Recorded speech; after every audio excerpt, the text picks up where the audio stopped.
mbokk yeeg xarit yi ñoo ngi leen di nuyu tey nag spécial nuyu waa Yaraax parce que nag bu ñu nee parc de Hann wax waa Yaraax bu ñu nee festival aussi xel dem ci waa Yaraax mbokk yi ñu ngi sant di gërëm bu baax a baax di fàttali nag ne ñu ngi ci canal 5 bu TNT bi ñu ñëw ak yéen nag ci émission tam-tamu tey bi environnement ànd si ak sunu xarit Khady Camara tey nag mu ñëwaat ak ñun ci 12e édition bu festival ma nga amoon nag du 19 au 21 mai bi passé fële ca parc de Hann ñi nga xamante ne bi nag ñooy organisateurs yi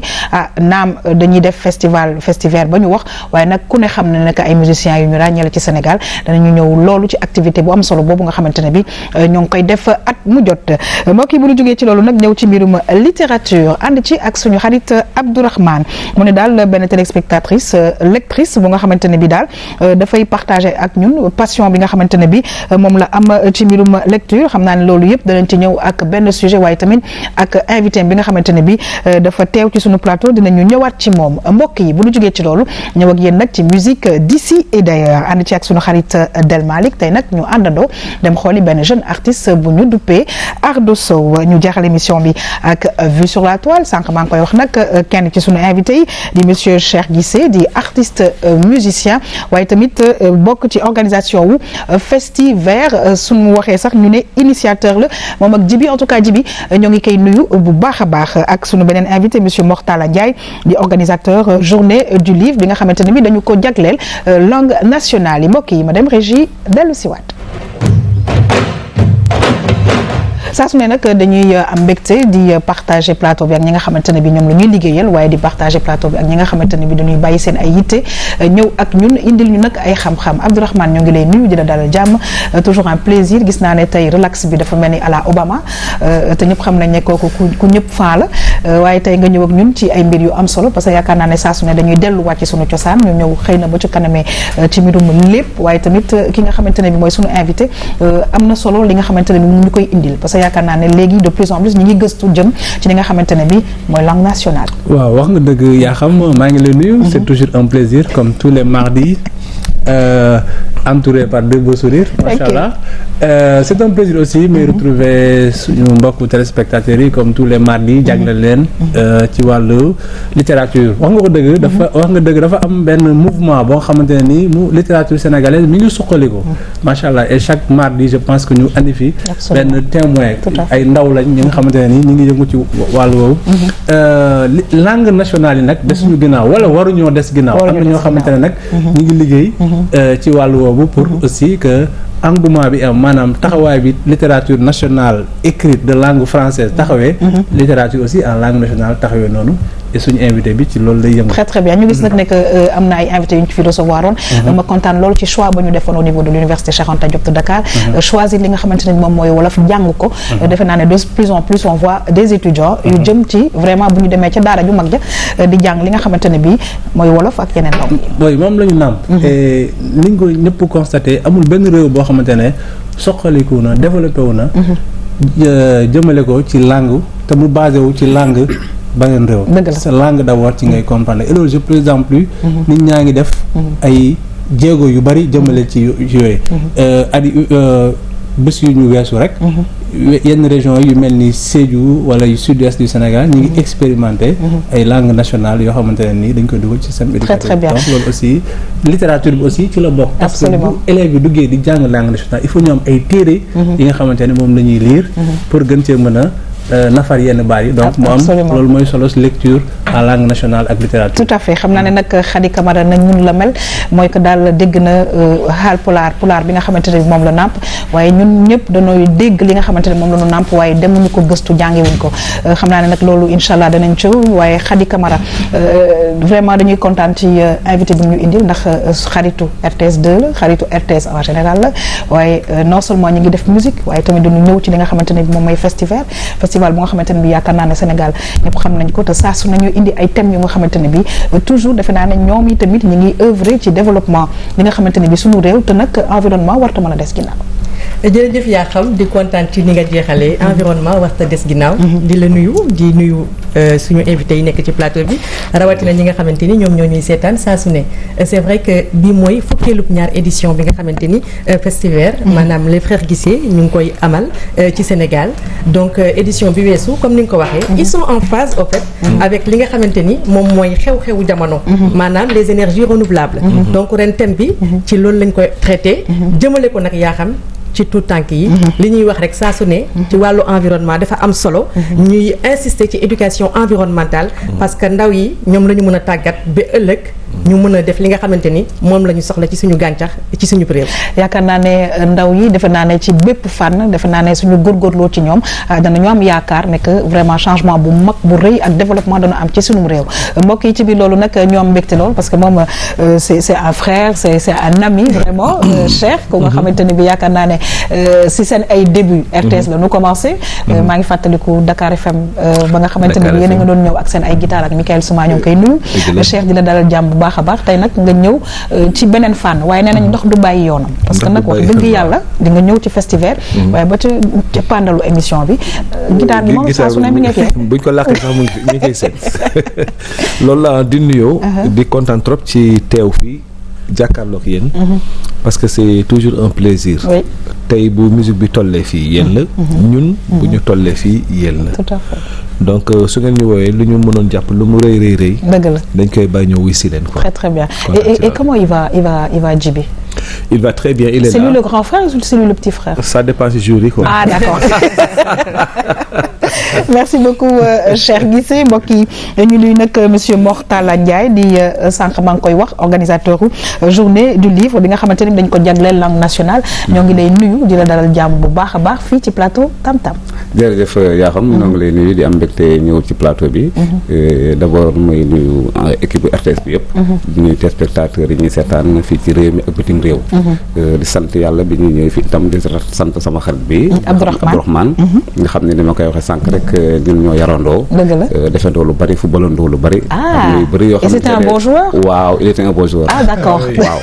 xam naa ne am naa ay anecdote ay fàttaliku yu xaw a reetaan su ma ko waxee ci moom vraiment plateau bi dina xaw a tëdd non loolu dinañ ci ñëw ci waaw mi ngi noonu donc maa ngi am mbégte vraiment di ñëw fii pour partager ak yéen li ñu fi indi jërëjëf ñu ngi lay gërëm di la sant mbokk yi di fàttali encore une fois ne ñu ngi ci canal 5 bu TNT bi ñu ñëw ak yéen nag ci mbirum environnement ànd si ak Khady Camara ñu ne 12e édition wu Festiver bi donc sànq maa ngi koy wax mi ngi amoon du 19 au 21 mai 2017 fële ca parc zoologique bu Hann thème bi ñu choisir nag mooy promotion des énergies renouvelables pour un développement durable mu nekk thème bu am solo sànq Khady Camara mu ngi koy wax ñu ne nag organisateurs yi wu 2e édition bi dañ ko déjee ñi nga xamante ne bi moom mooy tout tànk yi Khady Camara wax na ko sànq mu nekk defe naa ne wàll bu am solo ñu ne nag waa ANER dañu fa teewoon muy agence nationale pour la promotion des énergies renouvelables fii ci Sénégal mbokk yi ñu ànd ak Khady Camara dem xool lan lañu ci indil dellu si waat mën a yaatal waxtaan bi ci sunu plateau.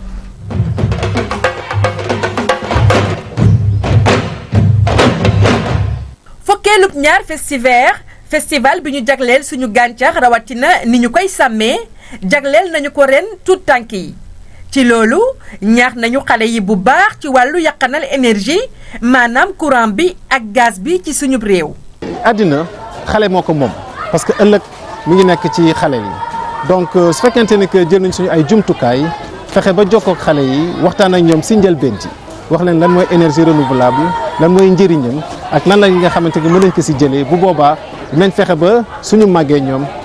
jumtukaay yëpp ñu war a jël dinañ ko jël te Sénégal dina ci am njëriñ ñoom dinañ ci am njëriñ te dinañ mën fexe ba seen environnement comme ñun niñ ko yàqee woon ñoom dinañu jël ay jumtukaay yu tax duñ ko yàq te bu boobaa ñun ñëpp dañ si am njëriñ ñoom ak seen ay doom ak seen yenn génération yi ñëw du am énergie rek moo am solo mais xam ni nga koy jëfandikoo xam aussi yan jumtukaay nga mën a jël ba doo ko yàq loolu tamit bokk na ci te si jumtukaay yooyu yan genre ampoule la ñuy utiliser am na ci solo parce que ñun ampoule yu ñu yàgg di utiliser ñu koy wax ampoule incandescente yooyu baaxul non seulement dafa cher mais aussi ça remet en cause l'environnement sur le long terme. mu nekk lu njiitu Festiver yi rafetlu lool ndaxte gis nañu ne Festiver nekk na xew-xew bu am solo te bari njëriñ. Festiver bi en réalité xalaatu frère Guissé yi la yi nga xam ni comme tout jeune yoo xam dañoo juddoo Yaraax màggee fi yaroo fi dañoo am fibre associative ci ñoom d'abord. Ensuite ñu remarqué ni commune la boo xam ni problématique bu gën a sonal nit ñi dans la commune c'est la pollution ndax risque industriel yi problème bu baie de Hann bi parc bi nga xam ni mi ngi yàqu ndax inondation yi amoon 2005 moo tax ñu ne ñoom nañu jóg ànd ak population bi renforcer li nga xam ni moom mooy seen discours ba ñi nga xam ne décideurs yi ak ñi war a def dara ñu def ndax régler problème mu environnement bi à Yaraax mais de manière globale au Sénégal et dans le monde. ci wàllu ñi yor mbirum environnement ci Sénégal rawatina waa direction bu parc bu Hann amuñu kàddu ngir jaajëfal xew-xew yu ni mel xew-xew bii da leen di jàppale bu baax ci seen liggéey. loolu day wane ni quand même liggéey bi nga xam ne service eaux et forêt mu ngi koy def ay at parce que ci liggéey eaux et forêt dafa am ñaar pàcc yu am doole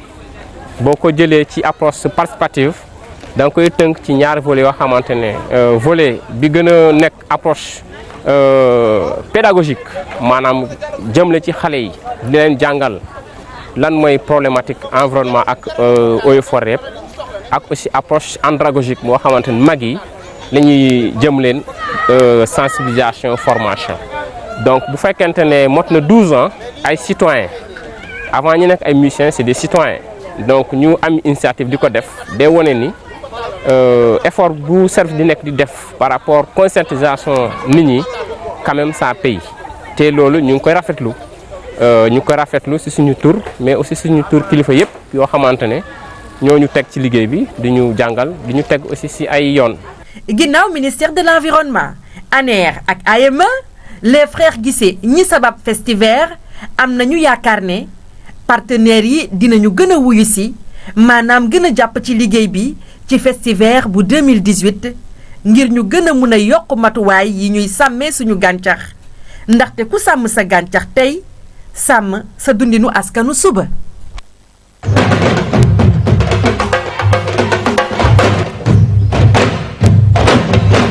dëgg Khady Camara ñoo ngi lay gërëm waaye defe naa ne na nga ko waxee l'appel est lancé waaye nag la ma gën a neex en tout cas ci 12e édition Festi'Vert bi mooy li nga xamante ne bii dañu ko jagleel tout tànk yi parce que dañ koy wax di ko baamtuwaat yaakaar naa ne bu tout tànk yi amee cette prise de conscience je pense que dinañu mun a éviter yu bëri parce que ñu ngi koy wax c'est vrai que ñoom Yaraax la ñu dëkk xamee nañ gox boobu pollution donc ñoom itamit ñu am une prise de conscience assez tôt pour mun a jàppale ñi nga xamante ne bi ñoo fa dëkk ak ñi nga xamante ne bi ñeneen yu nga xamante ne bi xëy na gox yooyu ñu dëkk dinañ rencontrer problème yooyu donc daal vraiment en tout cas RTS2 kontaan na ci li nga xam ne déjee nañ ko aux enfants parce que ci ñoom rek la ñu war a mën a commencer. tout à fait yaa xam di la jaajëfal mais aussi di féliciter les frères Guissé. di leen wax gàcce ngaalaama. parce que nag ku wax frère Guissé ça veut dire Modji c'est ça. comment dire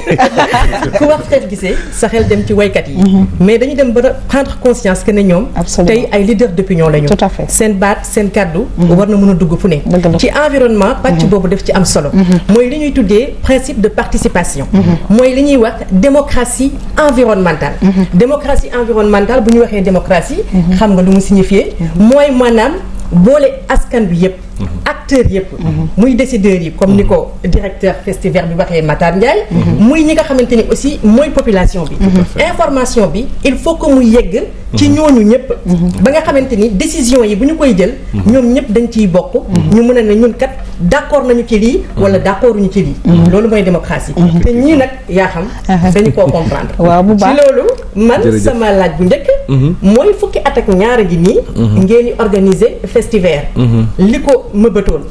ca njëlbéen moo nekkoon pollution ba nga xamante ni moo am fa ngeen dëkk di baie de Hann te ñëpp xam nañu problème bi fan ngeen ci toll ba léegi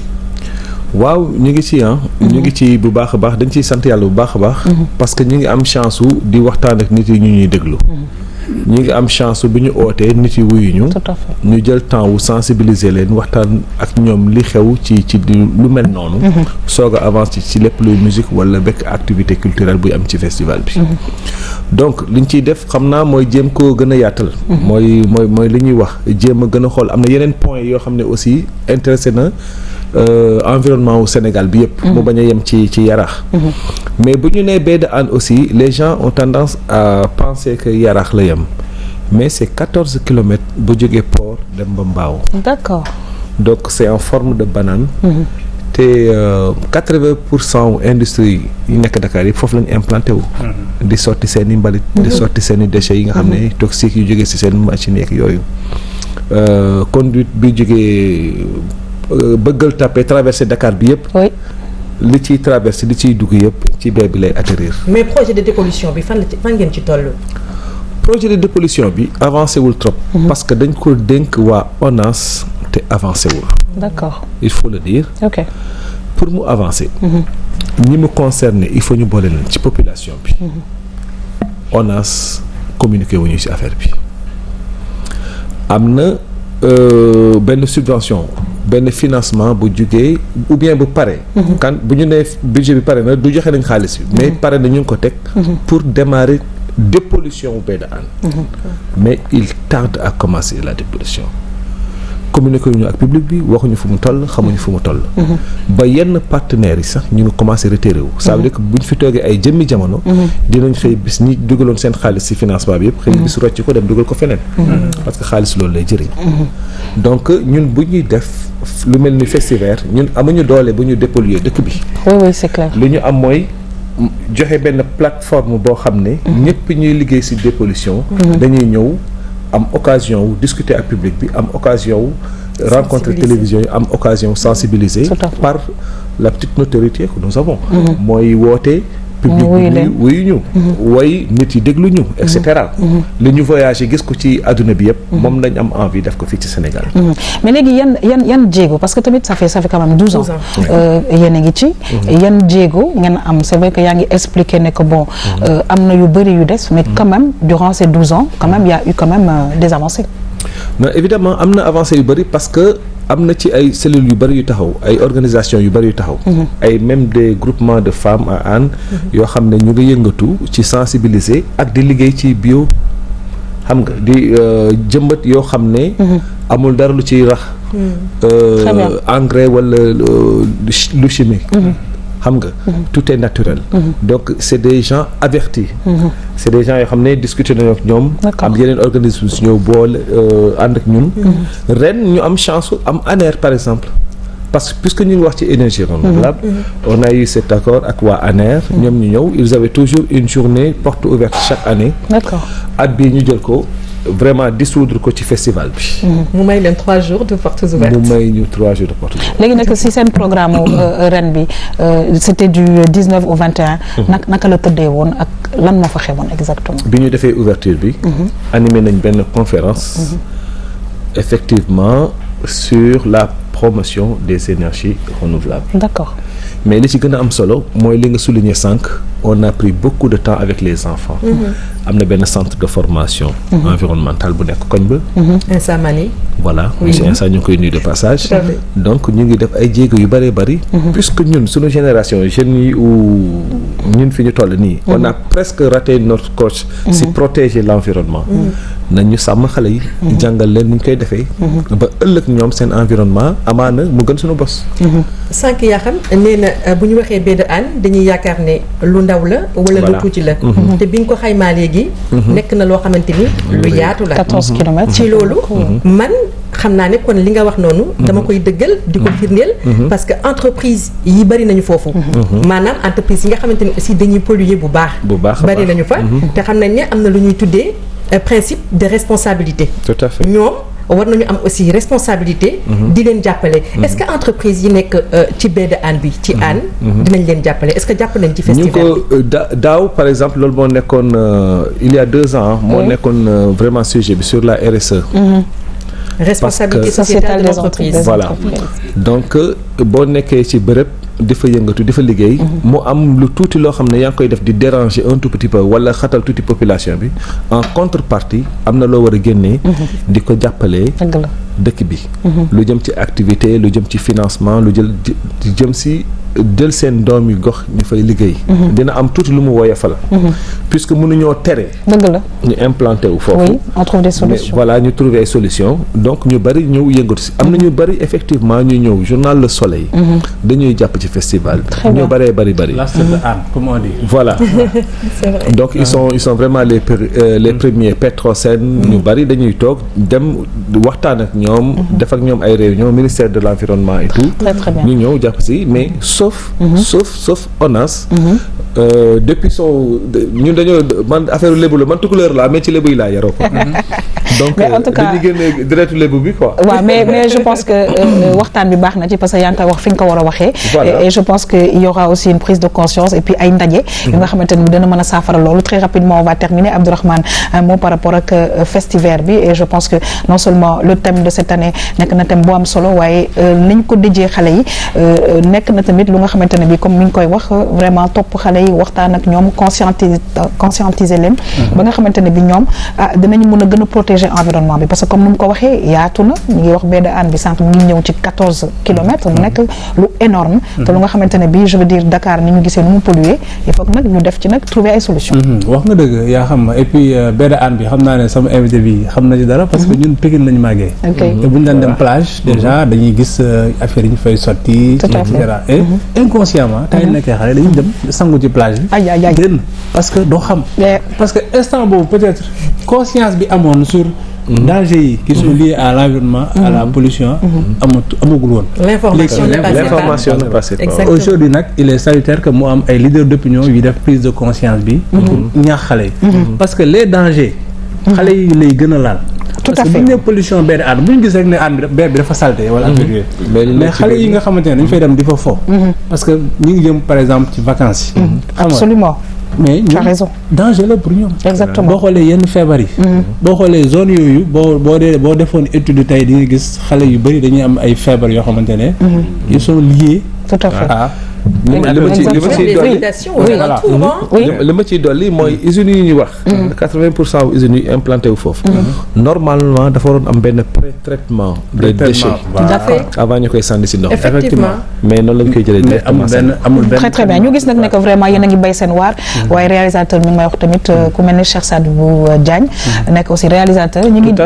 def ay liggéey jëmale ko pour vraiment won population bi problème yi nga xamante ne dafay am ci gox yooyu effectivement doomu gox bi la aussi ma koy nuyu de passage mu def benn film bu nice les mots de la baie donc de Hann ba je pense que Djibi sax jot na si intervenir ak yooyu donc yooyu yëpp ay liggéey la yoo xam ne il faut ñu fësal ko pour nit ñi xam ne y a un problème qu'il faut résoudre. Tout à fait alors c'est vrai que problème bi résoudre ko waxtaanee ko daf ciy am solo parce que ñun tamit yaakaar naa ne ñi nga xamante ne bii ñu ngi ñuy seetaan ñoom tamit ñi ngi am une certaine prise de conscience Khady Camara on va terminer en attendant xam naa ne li nga xamante ne moom mooy l'environnemental ñëw ci sunu chaîne bi pour que waxtaan yi gën a yaatu ndax il faut que ñu xuus ci émission bi. Inch'Allah yaa xam donc man sama question bu mujj xam naa dafay nekk ci wàllu plateforme bu bees parce que tamit nag neex na trop depuis fukki at ak ñett ngeen nekk fi saa su ne di ñu andil festival nit ñi di dem toujours la même chose du ñu gis innovation yu bees du ñu gis lu ngeen ñuy jox lu bees loo xamante ni dina war a mën a gën a jëriñ askan bi même ci biir réew mi est-ce que 2018 wala année yi di ñëw am na plateforme bu bees bu ngeen mën a jagleel am na lu bees macha allah ñu ngi koy waxtaanee même avant que bii di déroulé wu mooy que dañ koy gën a yaatal donc depuis 12 ans effectivement ñu ngi wax ci baie de Hann la ñuy wax mais tey am na yeneen problème yoo xam ne toujours dans l'environnement à l'intérieur du pays nga xam ne festival bi sax mën na détaché wu une partie nekk fii beneen partie nekk quelque part par exemple dépollution wu baie de Hann bi am na benn partie boo xam ne nit ñi d'accord uñ si en mbaaw parce que li ñu wax bi ñu ramassé yëf yi ba pare foofu lañ ko war a verser d'accord à 3 même si c'est à 3 kilomètres de fi nit ñi nekk yooyu mais ñoo ngi wax pourquoi ñu bàyyi foofu yëpp nii xam nga loolu yëpp waxtaan moo mën a am ñu expliquer leen pourquoi choix boobu tout à fait donc ci loolu boo jógee ci loolu dal ci centrale chaque jour nga dégg coow li Bargny enfin bés bu nekk nga dégg coow li ci centrale lu Bargny bi mais man li ma ci xam as tuut mooy lu mel noonu mënul taqaloog ay dëkkuwaay tout à fait tout à fait ça c'est clair. loolu laa ci xam et je pense que mooy lutte bi nga xamante ne bi bokk na ci li nga xamante ne bi yéen a ngi koy xeex. mbokk yi nag vraiment ñuy gërëm di sant bu baax a baax Cheikh Guissé di nuyu suñu xarit Djibi sànq Khady Camara mi ngi koy wax waaye yaakaar naa ne ku def mbir 12 ans. defe naa ne chaque année nga am jéego boo def am lu bees loo def. kon nag vraiment ñi ngi leen di gërëm di leen sant di ñaan yàlla nag vraiment ñi nga xamante ne bi ñoo war a participer 2018 bi ñu ñëw parce que nag télévision la ñun daal nee nañ lancé nañ appel léegi nag dinañ fi dellu si waat 2018 ne diw ak diw yegg si nañ en tout cas un dernier message Cheikh laata may continuer. waaw nuyu ñëpp sant ñëpp ñi jàpp ci festival bi di leen sant di leen gërëm. ça s'est bien passé. mais voilà ñu ngi sant yàlla bu baax a baax. di remercier aussi waa Parc Hann. waa Parc Hann le colonel Ndiaye. commandant nit ku baax la yaatal ñu. très très moom bien dafa ñëw fekk fi festival bi mu ne vraiment yéen seen tànk mu ngi ci biir parc bi. damay ànd ak yéen jéego ak jéego lu ngeen bëgg maa ngi ci. très très bien ñun tamit lu ñu bëgg RTS2 moo ngi ci muy le commandant Ndiaye daf ñuy faciliter saa su ne liggéey bi ñoo ngi koy gërëm di ko sant bu baax a baax mbokk yi nu xuus nag ci émission Tam Tam ñëw ak yéen ci littérature ànd ci ak Abdourahmane nag tey daf ñu ñun benn téléspectatrice bu nga xamante ne bi lectrice la dafay partager ak ñun passion bu nga xamante ne bi mooy lecture moom dafay ñëwaat ci benn œuvre bu nga xamante ne bi dafa ko lire en tout cas dinañ leen bàyyi ngeen xool li nga xamante ne bi moom mooy titre bi ak lépp li nga xamante ne bi indi na ko ci bu ko defee ak Abdourahmane ak invité bi ak invité yëpp ñu mën cee waxtaan ñu dem xool dellu si waat.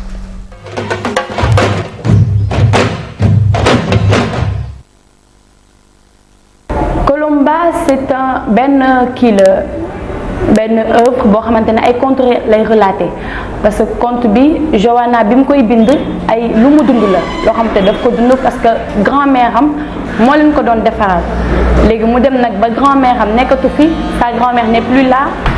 mu jël initiative xam ni instant bi jeunes yi léegi perdre nañ loolu perdre nañ li nga xamante ne moom la ñu waroon am si côté ay contes comme des fois maam yu njëkk yi na ñu ko daan defaralee bu ñu demee bay waaj a tëdd ñëw toog seen wet ñu raconté ñu ay œuvres raconté ñu ay contes raconté ñu loo xamante ne day tax ñu gaaw a nelaw et tout léegi loolu yëpp la bañoon mu tombé dans l'oubli li nga xamante loolu la maamam doon ko defaral doon leen ko defaral ak sëtami mu bañ mu daanu moo tax mu bind œuvre raconté contes yi nga xamante moom la ko maamam doo leen defaral.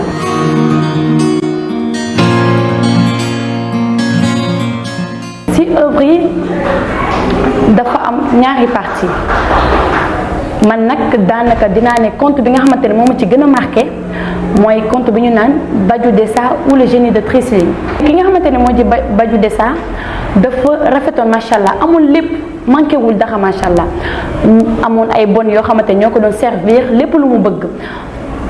karaw bi dafa guddoon ba macha allah dañ ko doon peñee di ko defaral lépp bu ko defaralee ba pare day dem yoonam di génn di taxawaalu ba un jour muy dox ba yegg fi ñu naan ni les collines de Trésilly soo xoolee moom mooy titre bi ma joxe woon sànq muy Badiou Dessa ou le génie de Trésilly mu yegg ci collines yooyu feefu jinne yi la foofu ay jinne ñoo fay dëkk Badiou Dessa di fa dem ba un jour bi ñu defee feu de camp pour fecc xale bi dem fecc nga xamante ne mooy Badiou Dessa dem fecc ba sonn après bu mu feccee ba pare au moment bu muy fecc yaayu gi xale bi nga xamante ne dafa perdre tànkam yi mënul def dara mu ngi koy xool ko di ko xool ba mu pare mu ñëw ba ci moom daal koy ñaan ne ko dama bëgg te yàlla tax nga abal samay doom say tànk Badiou Dessa tamit ak baaxaayam ak ni mu serviable par rapport ak ñooñu mu daal di nangu mu daal di jël ay tànkam abal ko doomam léegi Badiou Dessa bi nga xamante ne abal na ko ay tànkam ba pare léegi xale bi commencé bi mu feccee noonu ba pare moom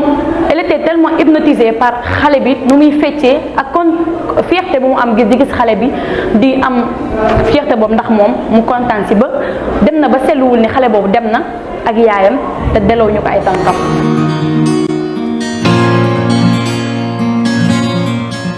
Badiou Dessa ou le génie de Trésilling loolu moo nekkoon conte bi nga xamante ne man moom laa teniroon pour raconter leen ko parce que man moo ma ci gënoon marqué parce que daf may jàngal ni que des fois il est bien nga am benn éducation bi nga xamante ne des fois bu nit yi di wax nga leen di déglu bu sa parents yi di wax tamit nga leen di déglu ndax loolu mu naan def dem ba xam fi nga xamante ne waru fa woon dem moo ko indi loon problème yooyu mu amoon.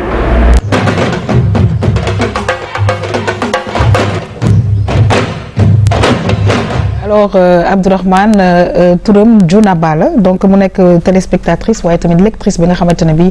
bëggoon na partager ak ñun mu nekk tamit yu nga xamante ne bi dafay baax ci suñu chaîne mu ne Colomba ou les contes de ma grand-mère waaye la ma ca neex tamit ci biir loolu mooy sensu compte ci éducation des jeunes donc on revient encore ci éducation sànq ci environnement ñu ngi wax mbirum éducation environnementale ñu ngi wax encore mbirum éducation à travers les contes te je pense que loolu dañ ko war a suqaliwaat parce que njàngat yi am ci contes yi yaakaar naa ne comme bi nga xamante ne bi sànq moom ñu koy nettali dafa am solo lool ci dundinu xale.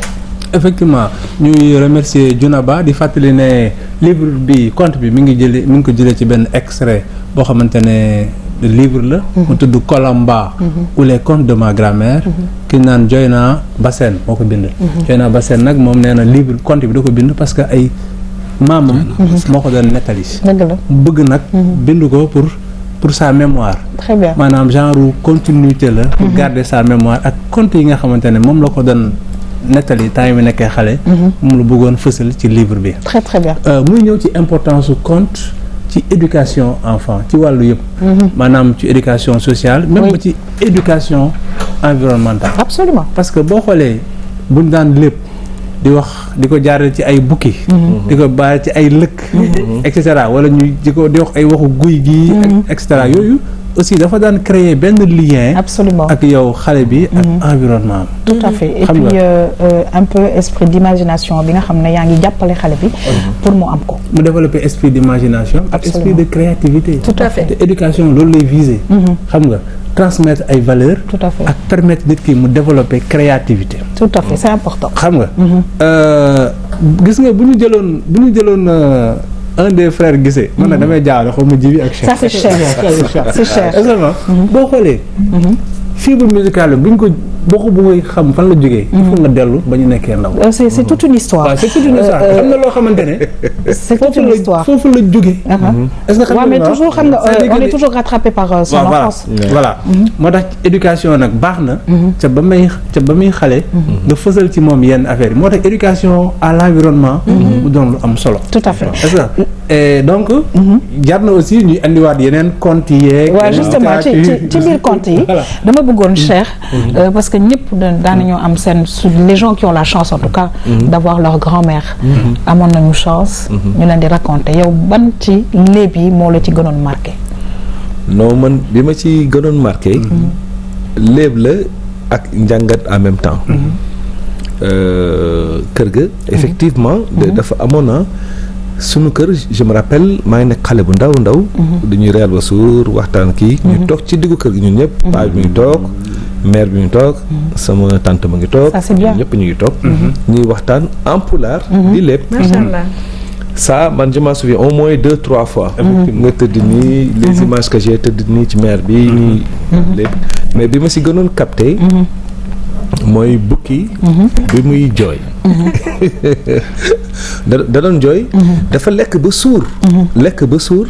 di jooy waaw yow bukki looy jooy yow yaa ngi lekk ba suur ba pare di jooy mu ne noonu dama xam ne bésu xiif ngi ñëw njàngat bu rëy am ci te na nga ko capté yaakaar naa ne am na lu mu def ci sa àddina beneen bés même chose très très mu bien xiif ba biir bi di laal côté bi ñu ko muy ree di ree bukki yow nit ñaa ngi xiif yow yaa ngi xiif ba mënoo sax wax ba bukki looy ree mooy noonu dama xam ne bésu sóor a ngi ñëw rek waaw parce que bëccëg boo gis guddee ci topp waaye guddi boo gis bëccëg ci topp léegi suñu beneen moom mosuma ko fàtte suñu beneen invité bi Mortala Ndiaye justement sànq Cheikh mi ngi koy wax mu nekk lu am solo parce que ñu ne conte éducation la waaye la ca gën tamit yaakaar naa ne am ci solo mooy langue yi nga xamante ne bi ñoo ko moom ci pulaar lañ ko doon defee yaakaar naa ne di ko def aussi ci la nga nàmp ci njaboot gi am na lu nga xamante ne bi daf koy def ci ñoom Mortala jërëjëf dugg ngeen ci tomb bu am solo mu jëm ci wàllu làkk mu jëm ci wàllu yar ak wàllu jikko ak nekkin li ñuy wax ni boo yoree benn œuvre d'art di ko jéem a togg da nga koy modeler di ko façonner ba keroog muy jël forme xale noonu lañ koy def moo tax mag ñi naan gone gàncax la ci suuf da ngay jubbanti ak a woŋ-woŋal ba mu taxaw lu ko may gunóor dina tipp reen bi nga ñàkk dëgg la xale noonu la mel d'abord sax balaa may tàmbali ma sant ko ci li mu wane sànq festival bi muy lu rafet xam nga environnement dafa am solo cadre de vie bu sain ku nekk ko soxla sunu yonent sallallahu alayhi wa sallam ku ne xam na ni ñaqam sax da daan gilli gët xam ngeen gët parfum bu neex la daan gilli da daan peñe karawam di ko defar di toppatoo ay weem civilisation dafa baax sama sëñ si Cheikh Ahmed Tidiane Sy daf ko wax rek jalaw an ko mu ni am na yenn xeeti rawxaan yu jóge ci kaw asamaan nee na boo jullee ba pare pour nga xamal ni rek xet gu baax dafa am solo day dundal nit boo safee ngelawal vous m'excusez du terme sax bu ko def ndax daf leen di déranger ndax dégg nga loolu ndax xam ni kon lu neex dafa baax te day dundal doomu aadama sëriñ Bay Jaxate benn bindkat bu mag moo daan bindal sëñ Touba radiyallahu ta'ala anhu moom mooy doom ci Xaadima Jaxate Kala ñu ngeen dégg moom moo bind la métrique de Jaxate Kala maam wax ni ñuy waye nee na li tee mu taw noo ko def ndax noo deful li nu war noo wàcc aw sas di soñ ñëpp añ danoo waratul ku wàcc aw sas waroo soññ añ parce que taw dafay pour taw am il faut que mu def ay reboisement garab réew mu la ëpp garab mu la gën a naat réew mu la gën a sàmm seen environnement ñu koy tuddee kéew gi mu la gën a naat te loolu tamit dafa bokk ci politique gouvernementale yaa ngi dégg njëwriñ ji nga xam ne bi moom leen dénk environnement bi très bien mu def ci ay jéego ànd ceeg kuréel yi ak institution yi nga xam ne bi seen liggéey dafa màcc jëm ci wàllu woowu ñu dimbali xale yi sensibiliser leen ci itam ngir bu ñu màggee mën a dund am dundin bu jaar yoon très très bien xam naa ne nag Abdourahmane gis nga nag suñu invité bi vraiment dugg na ci li nga xamante ne bi yaakaar naa ne ci la ñu jëmoon mooy journée bu am solo boobule nga xamante ne bi dañ ko jagleeloon langue nationale. waaw parce que moom organisé na fan yi fële ca monument de la Renaissance journée boo xamante ne nii dañ ko jagleel ak langue nationale. xam nga buñ ñëwaatee ci livre bi nga xamante ne Françoise Bassène moo ko bind nee na moom la moo ci gën a naqari moom mooy ni nga xamante ne moom la ko doon maamam di lébalee temps yi mu nekkee xale traduire na livre bi certes en français bind na ko certes en français mais loolu noonu mënu ko génne li mu daan àndal mooy comme si rek ne da nga bëggoon nga bindaat ko ci français moo tax bu ñu jógee bu ñu jëmee jéggaani yeneen langue yeneen làkk yeneen kàllaama di ci bind li nga xamante ne moom la ñuy dund moom yëg-yëg bi day des non day des c'est sûr xam nga poétique bi dootu ci am moo tax il est important nga ñëwaat ci événement yi nga xamante ne moom ngeen organisé ko pour gën a dooleel langue nationale foofu dafa am saf-saf bu am solo bu ci ne Ngugi wa Thiong'o c'est un célèbre écrivain kényan mu bind Declining the Mind nañ soppiwaat xelaat yi soppi jikko yi boo demee ca téere ba The Politics of Language in African Literature wala in African Theatre wax na fa lépp nee na bu ñu jógee waan tool jóge ci champ de canne à sucre yi dañuy taal gànj yi xam nga gànj matt yu rëy toog kenn lépp ci anglais ba doyal wax gaynde bravoure bi mu am segg ni mu ñemee boobu yaa ngi togg xale bi jom dégg nga def genre métaphore daal di personnifier l'animal jox ko jëmmi nit wax ko njàmbaar gi nee na bu ñu ta noppee pour mbir mi gën a nekk more olive and dramatique kenn da koy soppi nag ci sunu làkk réew muy lëggi kiyu kanee na koy jël ñëpp ni tekk mu daal di lépp wax ci seen làkk wi nàmp bu ko defee ci lay duggee ci seen deret ndax nag làkk saw làkku bopp dafa am solo waaye nag am na laata ngay continuer nga baal ma am na problème bu nga xamante ne bi am na si sunu réew mooy par exemple yi nga gis doomu wolof boo nga xamante ne bi la ngay lépp peut-être ca wolof du ko sax dégg donc yëg-yëg ba mu ca war a am du ko am donc defe naa ne c'est bien aussi ñu xool muy Haalpulaar yeeg ñeneen ñi ñu xool gën a ñaax vraiment xale yi gën parents yi parce que léegi dañu nekk ci société bu nga xamante ne bi des fois da ngay gis ay parents yi nga xamante ne bi seen doom yi à la limite ils ne comprennent et ne sentent que ce qui se dit en langue française alors que su nekkoon seen làkk xam nañ ko parce que dégg làkk nii nàmp nga ko ok mais li ca biir dafay yaa xam côté boobu doogu ma la aussi xam nga sunu sang bi seen naa xam ne sa màkk la juddoo dañ ko yóbbu ca kaw ga mu dégg bu doon fii la ñun dañ ko yóbbu Louga wala ñu yóbbu ko Kokki wala faneen ngir mu xóotu wolof boobu làkk bi mu mën ko dégg parce que ñun suñu wolof bi dafa nuancé bi ñuy làkk fii parce que di nga làkk wolof sànq yaa ngi koy wax ndaw si mu ni la commune Pulaar xaw ma rek nga ni ko tànn da nga dégg donc làkk yi moom moo jaarul yoon donc saf boobu ci parents yi la ñoom ñoo jàngalul seen bopp ñoom ñoo fexewul boo olof pur bi wala pël pur bi wala séeréer pur bi ñu fexe ko mokkal ci loolu defee ñu mën ko dugal seen doom ñu am yëg-yëg gi ndax nag loo amul yëg-yëgam doo ko mën a voilà yoo xam li ma bëggoon wax mooy ci loolu effectivement tey gouvernement Sénégal mu ngi ciy def jéego yu bari semaine nationale de l'école de base mu ngi amoon semaine bi weesu ministère de l'éducation nationale ñoom ñoo ko. à Matam. voilà à Matam fa la lancement bi amoon. à partir de année scolaire bii di ñëw. dañuy intégrer langue nationale yi. ci système éducatif bi. léegi c'est fait la décision a été prise. ci loolu ñetti langue la ñu ci tànn. muy wolof bi. pulaar bi ak séeréer bi. d'ailleurs loolu moo tax ñu dem ba Matam ñu lancé ko foofu parce que tey ils ont compris que ne xale bi. buy commencé jàng ci ndaw gi di dugg CI bu ñëwee du dégg français ñu bëgg ko imposer français bi pour mu làkk ko ñu rendre compte ne xale yi dañuy gën di ñu laal du ñu comprendre li nga xam te ni moom lañ leen di jàngal mais je pense que voilà que Khady je pense dafay que métti si ñoom dafay jafe oui mais je pense qu'il y a aussi un travail à faire par rapport ak ci parents yi parce que loolu tamit faut que parents yi ancré ko justement c'est ce qu'ils ont la dernière fois ki fi ñëwoon dafa lancer un message un appel aux parents que bu ñu gisee seen doom ñu dem ci école yi ñu leen di jàngal làkk yooyu bu ñu yaakaar ne alphabétisation lañ leen di jàngal mais nañoo xam ne dañuy bëgg ñaax ci làkk réew mi ba nga xam ne mathématique bi tubaab bi di comprendre ca France bu ñu ko joxee xale bi ci kàllaamay réewam dina ko mën a comprendre moom it trouver ay solutions voilà c'est ça waaw je pense que c'était bien à souligner et puis li nga wax nii dëgg la mais aussi boo fekk ngay dugal langue parce que xam nga langue ci livre lañ koy jànge aussi tout à fait ay il est bon waaw moom ay support pédagogique absolument support pédagogique yu wane yu fësal ne làkk wi ni lañ ko war a làkkee et cetera moo tax ñun bu ñuy làkk français ci livre lañ koy jànge xam nga il est important nag ñu gën a ñoŋal édition yu mel ni en langue nationale et am na ay exemplaires livres yoo fi andi yu mel ni esthétique et littérature en langue wolof pour wane ne aussi am nañ littérature ñun ñaa ngi siy liggéey war nañoo gën a mën leen a jàppale pour mbir mi gën a jëm kanam loolu moom moo waraloon ñu organiser li ñu amaloon barki démb le 20 mai 2017 au monument de la Renaissance africaine waaw muy tàmm xam ngeen tàmm waaw mooy lan habitué wu ci benn affaire tàmm loolu tàmm la man tàmm bee lay terminé am tàmb ginnaaw langue nationale la ñu waxtaane dëgg la tàmbum ndekkal Afrique tàmb mooy monument am tàmb nga ne lan mooy tàmbum Sénégal ñu ne monument xam naa ne ñi ko fa xamoon ci plateau bi maa la xamal loolu loolu mooy tàmb alors journée bi mel noonu moom lañ amaloon muy une première édition daaw en 2015 defoon nañ cérémonie de remise de prix en langue nationale également dajale ay woykat ay taalifkat ñu ñëw fii hôtel de ville def fa ñu ko doon sargal prix littéraire sargal Fallou Cissé ñu yëngatu ci wàllu woowu dajale les maisons d'édition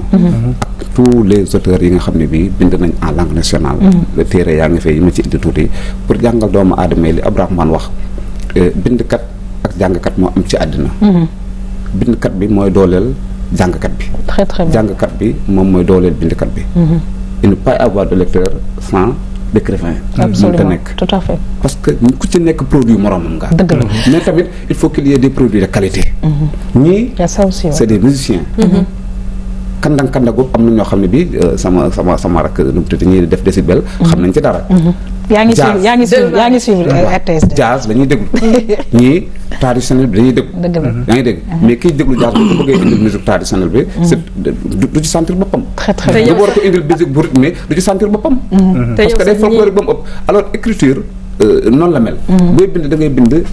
œuvre de qualité bu ko defee nga am lectorat bu jaar yoon très très bien lectorat bu jaar yoon boobu am na ci solo dañ mën ne de l'autre côté faaw ñu jeexal Abdourahmane on va terminer waaw ma bëggoon rek ñëwaat ci œuvre yi nga xamante ne moom nga ñu fi andil tey c'est bon ñu xam ne am na ay œuvre yu am solo yoo xamante ne ñu ngi koy bind bii dafa jëm ci wàllu jaar-jaaru Cheikh Ahmadou Bamba jaar-jaar Cheikh Ahmadou Bamba Khadim Rassoul mu doon jaar ak jàngale waaw ki ko bind doon Djibi Seye bii doon guddik Mbooyo di Lamine Mbaye guddik Mbooyo roman policier en wolof lu ko bind gis nga ko nga xam ne kon sunu làkk yi dañoo mën bari na Mbooyo mooy lan Mbooyo nit la d'accord ñu ngi ciy relaté benn enquête comme moom policier la alors roman bi enquête la femme boo xam ne bi dafa jëloon ay takkaayu moromam alors mu topp enquête bi boo jàngee téere bi ba fin vraiment c'est très intéressant noonu la ko tëggee ci Lamine Mbaye waaw mu doon officier de brigadier de police à la retraite donc doon bind livre policier nga xamante ne même en langue française dafa rare waaw mu bind ko en wolof kii doon Cheikh Ali Ndaw ñëpp xam nañ ko mu bind aussi benn conte bu célèbre mu doon Cheikh Ali Ndaw loolu ak taataan moo ko bind waaw voilà esthétique et littérature en langue wolof waaw donc voilà pour wane un peu créativité voilà et puis on va terminer rapidement oui allez-y rapidement li ma ciy dolli bokk na ci liy dundal sunu làkk yi comme télé lañ nekk itam ñu waxtaani njariñ sunu mbokki journalistes yi li ñuy def ci yàq-yàq wolof dafa bari. parce que boo nee man présentateur la wala présentatrice. waaw dañu waxtaan. dëgg la njariñ la réew mi ko moom. dëgg la. nañu waxante dëgg. dafa am ci wenn taalif ma ne am réew ku ca bokk waxal li koy defar. te bul ci seet ku lay mere ndax dëgg la. dëgg la du dëgg amul benn ki ñun ñëpp ñoo bokk dañuy defar rek. du dëgg xam nga léeg-léeg nga ñu ni benn waxtu parce que wenn waxtu la olof di wax. kii présenté une heure day ñëw ni benn waxtu jot na mbokk yi benn waxtu jot na benn waxtu baaxul. ndax wenn waxtu lañ wax donc waxtu bi en tout cas xam naa ne ñu ni grève de la faim. ñu ngi koy tuddee ooye. xam naa ne daal xiifal lépp mënuñu koo wax ci émission bi. mais xam naa ne daal di nga fi dellu si waat. parce que man mii di wax ak yow. maa ngi góorgóorlu nag ci wolof bi wax dëgg waaye nag léeg-léeg ma xaw a càng-càng bu nga xamante ne bi damay viré ci nasaraan si mais nag émission tam-tam en tout cas man tamit mi ngi may jàppale ñu ngi lay gërëm di la sant di am yaakaar ne incha allah di nga dellu si waat fii ci émission tam-tam di fàttali nag Moxtala Ndiaye di organisateur journée du livre bi nga xam ne dañ ko jagleeloon langue nationale Abdourahmane tam-tam mi ngi jàppale ñu bëri mbokk yi ñu xuus nag ci émission bi ñëw ak yéen ci musique d'ici et d'ailleurs ànd ci ak suñu xarit Del Malick dafay ànd ak ñun ñu dem xooli nag Ardo Sow benn jeune artiste musicien lan la ñu indil bu ko defee ñu dellu si waat mën a continuer émission Tam Tam RTS 2.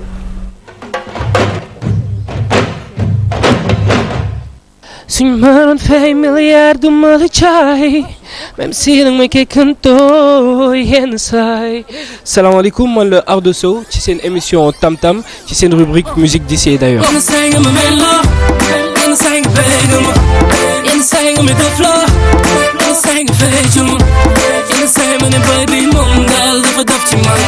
En fait Ardo Sow sama vrai tour la donc du coup à la base bu may njëkk a commencé dama changé woon sama tour Do Art moo nekkoon sama surnom loolu les anciens dinañ ko xam mais après plus ñuy dem je me suis dit que pourquoi pas denc sama tour parce que c'est original.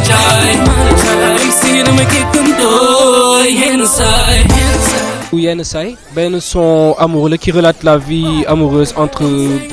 couple en fait ñaari couple benn góor buy tromper jabaram ak beneen gel.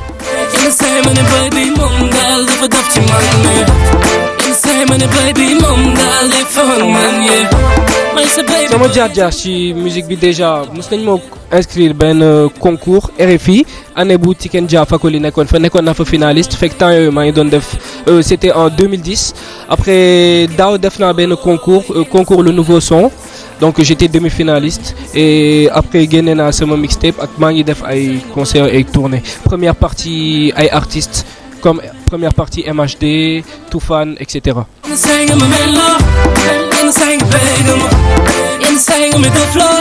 En fait 2015 bu may ñëw dama génne woon benn mixtape bu tudd A Promise léegi son bi benn extrait la woon ci mixtape bi léegi moom lañ doon promouvoir en fait parce que en ce moment ñi ngi préparer yeneen projet donc lii pour tëj boucle mixtape boobu ma génne woon la en fait et pour préparer projet yi.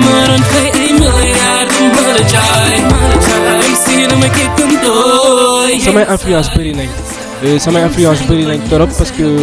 damay déglu tout type de musique mais fii Sénégal sama influence principale waa Daara J la Fada Freddy ak Nango Di.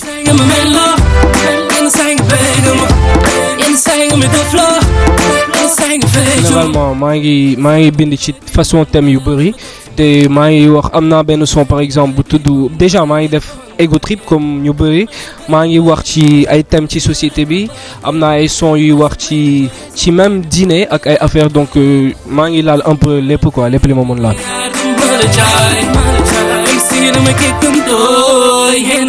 donc maa ngi wax téléspectateur Tam Tam yi nañ ma suivre ci réseaux sociaux yëpp parce que maa ngi fépp nañu xool sama clip bi génn ba pare nañ ma follow parce que maa ngi waajal tournée scolaire déjà commencé nañ donc ñu ngi ci loolu. merci beaucoup et suivez-moi sur les réseaux sociaux peace.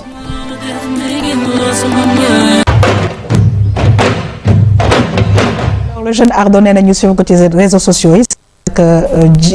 cher internet bi yaakaar naa ne ñu bëri ñu ngi fay fësal li nga xam ne ñoo ngi fay def très rapidement benn mot par rapport ak cette nouvelle génération de musiciens. waaw bari na mais xam nga forme de production yi ñoo gaaw. bari te wute. te tey da nga toll foo xam ne vraiment c'est incontournable. tout à fait. waaw donc nañ ci bàyyi xel.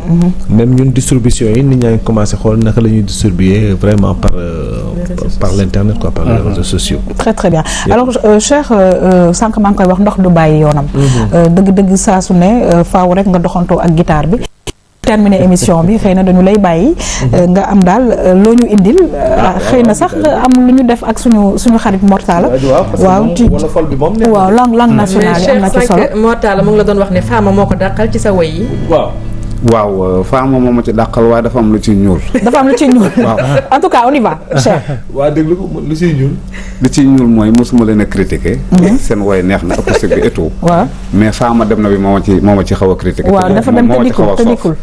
te bëgguma Fama dem. sama yoon Fama la tudd. Fama bul dem. waaw xam nga fu ne Fama dem na bàyyi fi kër gi wéet na. waaw kër ga mu am kër ga mu nekkoon wéet na. waaw boobu neexuma. waaw léegi Fama du dem Fama bul dem dégg nga tëggaat dafa la Fama ñëw na. Fama ñëw na daal moom wala Fama. ñu dem ci Saraba. Maningo se yeli jeey Farmata yeli jeey ak Malamin yeli jeey nañ dem Saraba. ku ma gën la géeru géer ñu nelaw na xeraarul alamin ay waay Saraba. mama donga Cambérène Marieto nga Tiwaawan góor ña teel a réer ay waay Saraba. nañ ñibbi Saraba Mali Menge Njaay ay waay Saraba. Mortala. c'est intéressant neex na. Fario ñi wàllo gay naa ko daan jël ma négocié yéeli jeey Farmata yéeli jeey ak Malamin yéeli jeey ani bu naa ma yéeli jeey mooy jëwrin gi ci Ganjool Bakare Taraman am loo kuma jam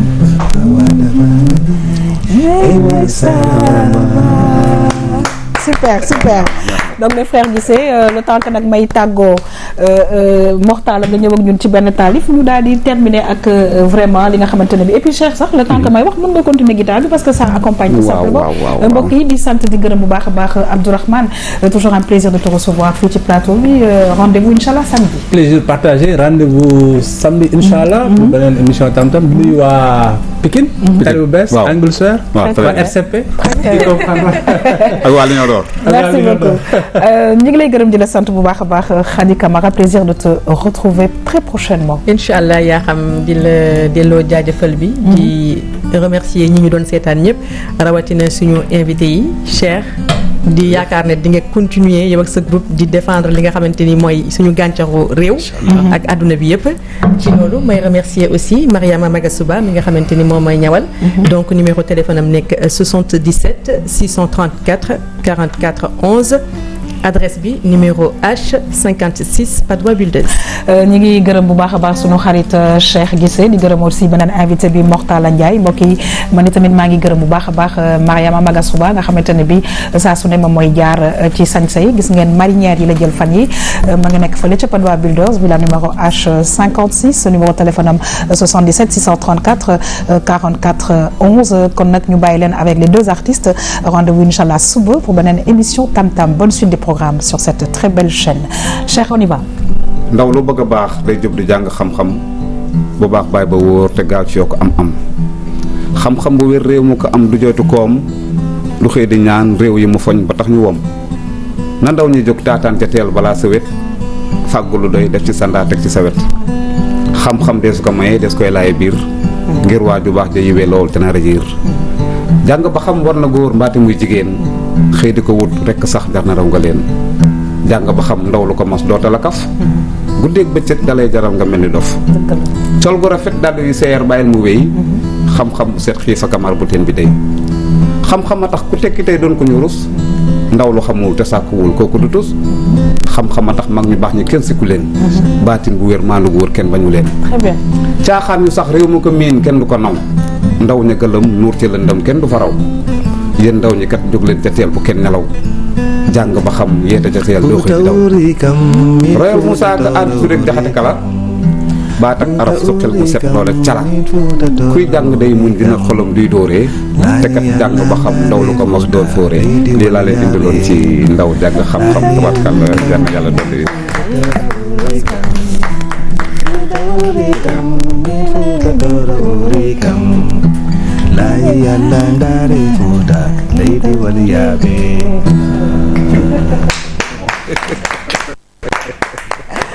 Merci beaucoup, c'était très nice.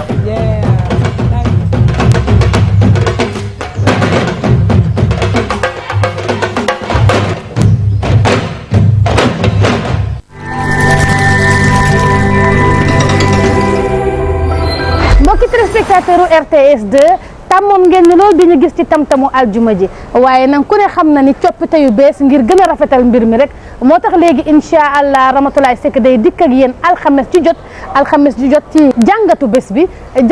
bi nag ñu dugal ci rubrique bu am solo muy laaju bés bi incha allah Ramatoulaye dina wàcce ci terrain bi gis suñuy xarit ak suñuy soppe laaj leen loo xamante ni rek soxal na leen ci seen diine ñu andi ko ci plateau bi ànd ceeg suñuy invité bu ñuy dawal ci bés boobu bu ko defee rek mu mën leen ci tontu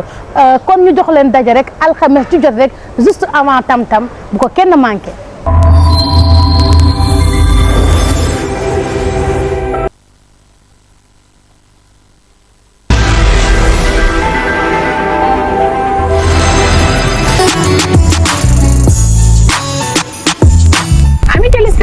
Bonjour et bienvenue dans votre émission Séné-École, le miroir de l'école sénégalaise. Une émission qui a pour vocation de rendre notre système éducatif beaucoup plus performant.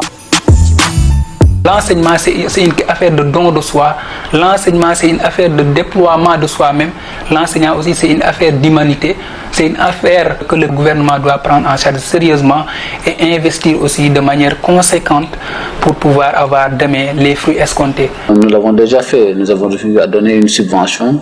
à l'organisation d'un séminaire par l'IA du département de Pékin, un peu avant l'ouverture des classes pour essayer de voir un peu comment créer les meilleures conditions de réussite dans le département. Nous avons aussi pris la décision de nous concerter avec l'IA pour essayer de voir comment on peut les aider sur les aspects pédagogiques, en tout cas les différents aspects d'enseignement sur lesquels ils ont besoin d'être renforcés.